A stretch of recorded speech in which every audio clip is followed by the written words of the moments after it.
शराब घोटाले में सीबीआई ने एफआईआर दर्ज की है। एफआईआर में मनीष सिसोदिया आरोपी नंबर 1 है। जल बोर्ड में घोटाले का मामला सामने आया। दिल्ली जल बोर्ड में 20 करोड़ के घोटाले के आरोपों की जांच एंटी करप्शन ब्रांच ने शुरू कर दी है।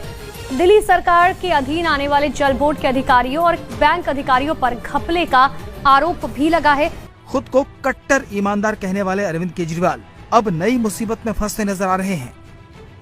जो डीटीसी बस दिल्ली की शान समझी जाती है, जिन डीटीसी बसों को एक जमाने में दिल्ली की लाइफलाइन कहा जाता था, उन डीटीसी बसों की खरीद फरोख्त और मेंटेनेंस में घोटाले की खबर है। दिल्ली सरकार के स्कूलों में नए क्लासरूम बनाने को लेकर अनियमितता के आरोप लगाए जा रहे हैं। आरोप है कि दिल्ली में बिना टेंडर किए एक्स्ट्रा क्लासरूम बनाने की लागत 90% तक बढ़ाई गई।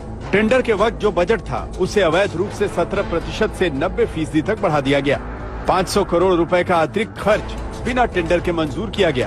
केजरीवाल दिल्ली में स्कूल खोलने पर जोर दे रहे हैं, बेहतरीन शिक्षा के दावे करते हैं, लेकिन उनकी ही पार्टी के विधायक अमानतुल्लाह खान पर आरोप है कि उन्होंने स्कूल को तोड़कर दुकान बनवा दी। जो क्लासरूम बनाई गई थी, उन क्लासरूम के बीच में दीवारें डालकर तकरीबन ये 11 दुकानें आप लाइन से देख रहे हैं, ये दुकानें यहाँ पर बना दी गई। इन दुकानों को लीज पर दे दिया गया और लीज पर देने के बाद जो पैसा आया उनको अपने निजी अकाउंट में डलवाया गया। उस पैसे का इस्तेमाल राजनीतिक रसूख के तौर पर किया गया। सत्येंद्र जैन इस समय ईडी की हिरासत में है। ईडी ने उनको गिरफ्तार किया है। उनके ऊपर हवाला के मामले के चलते उनकी ये गिरफ्तारी हुई है। भारी मात्रा में सोने के सिक्के और बिस्किट भी। उपराज्यपाल ने दिल्ली विद्युत नियामक आयोग यानी DERC को दिल्ली सरकार द्वारा उन्हें वित्तीय सहायता के लिए जारी की गई बिजली सब्सिडी के बारे में वितरण कंपनियों का साल 2016-17 से 2021-22 का विशेष ऑडिट कराने का निर्देश दिया है। उपराज्यपाल के मुताबिक डिस्कॉम को दी गई बिजली सब्सिडी की राशि का विशेष ऑडिट बहुत जरूरी है और इसके लिए आदेश जारी कर दिया गया है। इस ऑडिट का मकसद ये सुनिश्चित करना है कि सब्सिडी एक पारदर्शी और कुशल तरीके से जरूरी लाभार्थियों तक पहुँचे। दिल्ली की केजरीवाल सरकार पर जरूरत से 4 गुना ज्यादा ऑक्सीजन मांगने का आरोप लगा है। ये जानकारी ऑक्सीजन संकट को लेकर बनी सुप्रीम कोर्ट की टास्क फोर्स की रिपोर्ट से सामने आई है।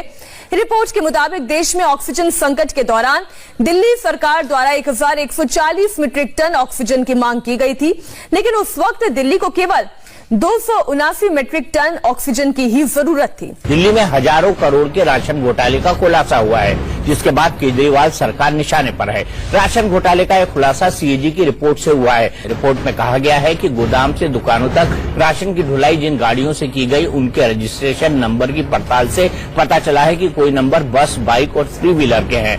बस, बाइक से 1500 क्विंटल तक के राशन की ढुलाई दिखाई गई है। 42 गाड़ियों के रजिस्ट्रेशन नंबर का डाटा परिवहन विभाग के पास था ही नहीं। 412 ऐसे राशन कार्ड मिले हैं जिनमें एक ही सदस्य का नाम कई बार था।